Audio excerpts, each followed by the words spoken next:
You ask Tiger to solve. This deals with linear equations with one unknown.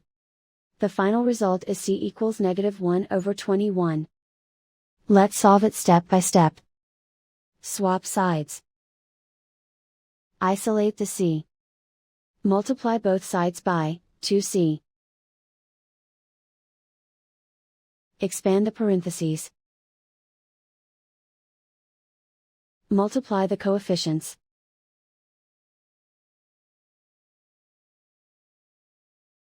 Simplify the arithmetic.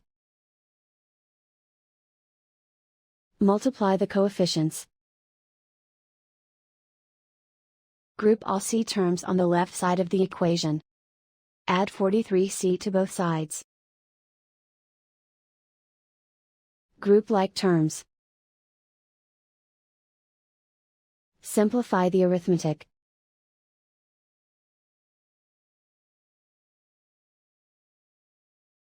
Group all constants on the right side of the equation. Subtract 1 from both sides. Simplify the arithmetic.